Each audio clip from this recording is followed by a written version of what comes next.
পৃথিবী না জানুক আমি তো জানি,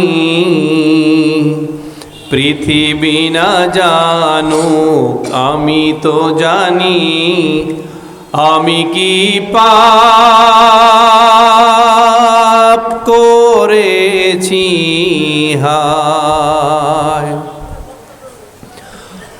আমার পাপের করলে বিচার, বাঁচার আমার নাই উপায়।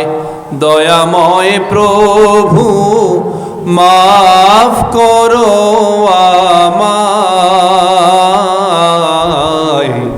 মাফ করো আমায়। পৃথিবী না জানো আমি তো জানি, আমি কি পাপ করেছি হায়। আমার পাপের করলে বিচার, বাঁচার আমার নাই উপায়। দয়াময় প্রভু মাফ করো আমায়, মাফ করো আমায়। প্রত্যেকে সমস্বরে বলি আমিন। আলহামদুলিল্লাহ, আলহামদুলিল্লাহি আলা কুল্লি হাল। আপনারা খেয়েছেন, খাওয়া দাওয়া করেছেন? কে কে খান নাই হাত উঠান তো দেখি। আপনারা আসলে অনেকেই খান নাই, তাই না? অনেকেই খান নাই। এখানে আপনারা কতক্ষণ আগে আসছেন? মাগরিবের পর থেকে না? অনেকেই আসছেন। এই যে দেখেন, এই যে ভাইয়েরা এখানে এসেছেন, মাগরিবের পর থেকে এখানে এসেছেন। অনেকে অনেক দূর দূরান্ত থেকে এসেছেন। অনেকে খায় নাই, খাওয়া দাওয়া করে নাই। এই মানুষগুলো কি কোনো খাওয়া দাওয়া লোভে এসেছে? আপনারা কি গাড়ি ভাড়া দিয়েছেন? পকেট মানি দিয়েছেন? বিরিয়ানি, শাহবাগের বিরিয়ানি দিয়েছে না? কেন এসেছেন? শুধুমাত্র কোরআনের টানে, পবিত্র কোরআনের টানে এখানে এসেছেন। আর যদি কোনো পলিটিক্যাল পার্টির কোনো প্রোগ্রাম হতো, এত লোক কি স্পন্টেনিয়াসলি আসতেন? কি দিতে হতো? আগে পোশাক, গেঞ্জি, টি শার্ট, টুপি, তারপরে বিরিয়ানি, হালুয়ার প্যাকেট, যাওয়ার সময় আবার পকেট মানি। এইটাই হচ্ছে পবিত্র কোরআনের প্রতি ভালোবাসা। আসলে ভাই, যাকে কোরআনের জ্ঞান দেওয়া হয়েছে, he or she, they will be honoured by all, no doubt in it. যাকে আল্লাহ পছন্দ করেছেন, পবিত্র কোরআনের জ্ঞান দিয়েছেন, তিনি পৃথিবীতে এবং পরকালে দুই জায়গায় ভালো থাকবেন। ইন্নাল আবরার লাফি নাঈম ওয়া ইন্নাল ফুজ্জার লাফি জাহিম। পবিত্র কোরআনের জ্ঞান যাকেই দেয়া হয়েছে তিনি সম্মানিত হবেন। ইয়ারফাইল্লাহুল্লাযীনা আমানু মিনকুম ওয়াল্লাযীনা উতুল ইলমা দারাজাত। যাকে কোরআনের জ্ঞান দেয়া হয়েছে তিনি সম্মানিত হবেন। তো আমি আগে দেখি আপনারা কতটুকু মনোযোগী আছেন, কতটুকু শক্তি আপনাদের আছে। আমার সাথে 3টা তাকবীর দিতে হবে, পারবেন তো? কিশোরগঞ্জ ইটনাবাসী পারবেন না? আপনাদেরকে আমরা বহুত মহব্বত করি। এই কিছুদিন আগেও প্রায় 20 সালে না, আপনাদের সবার প্রিয় ডক্টর মিজানুর রহমান আজারি সাহেব খোলা মাঠে একটা প্রোগ্রাম করেছিলেন না? কোথায় এটা? হ্যাঁ, করিমগঞ্জ, পাকুন্দিয়া না? পাকুন্দিয়া খোলা মাঠে একটা প্রোগ্রাম হয়েছিল সকালবেলার দিকে। হায় রে, মানুষ কাকে বলে! ওইখানে আপনারা তো ওই এলাকার মানুষ, তাই না? ওই কিশোরগঞ্জের মানুষ। 3টা তাকবীর দিয়ে দেখাতে পারবেন তো? লিল্লাহি তাকবীর। না, হয় নাই। পেছনের ভাইয়েরা বলেন নাই, মুরব্বী বাবাজিরা রাগ করেছেন। লিল্লাহি তাকবীর।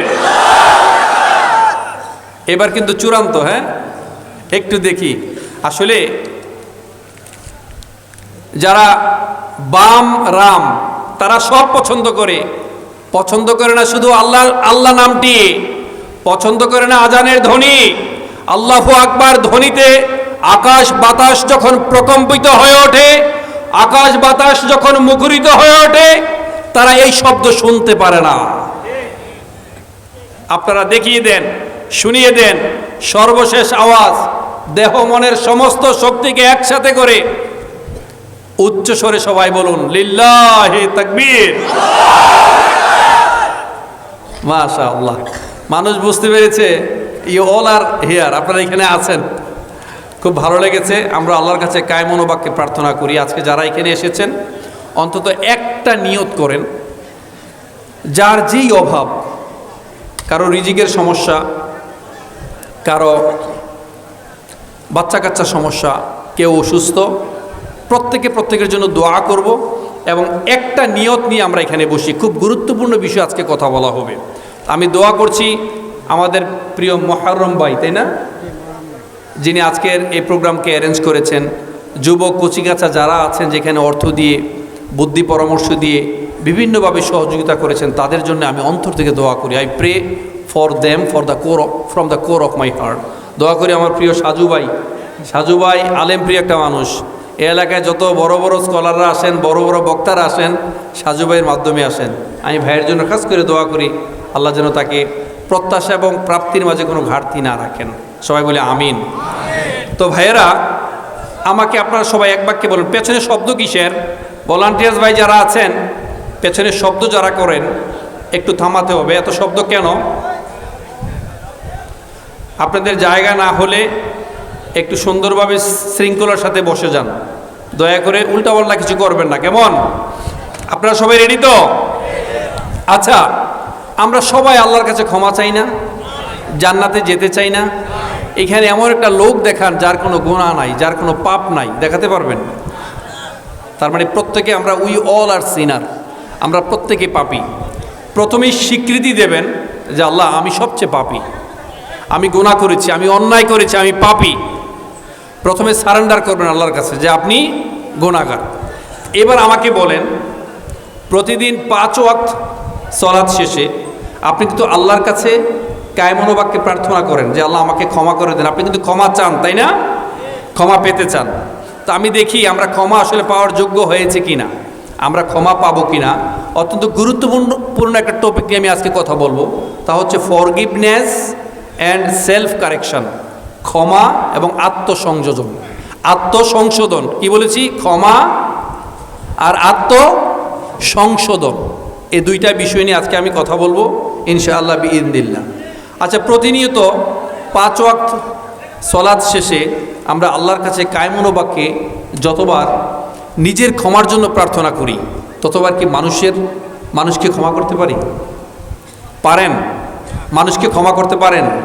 কখনো কি মুনাজাত ধরে বলেছেন আল্লাহ যে আপনার সবচেয়ে বড় শত্রু, আল্লাহ তাকে আপনি ক্ষমা করে দেন, তার রিজিকের ব্যবস্থা করে দেন, তাকে আপনি ভালো রাখেন, নিরাপদে রাখেন, তাকে হেদায়েতের পথে আনেন? বলতে পেরেছেন কখনো? পারি না। আমি পারি না, আপনারা পারবেন কোত্থেকে? পেরেছেন? এখন প্রশ্ন হচ্ছে, এই যে আমরা ক্ষমা করতে পারি না, তাহলে আল্লাহ আমাদেরকে ক্ষমা করবে কেন? Why? Strategy is very simple.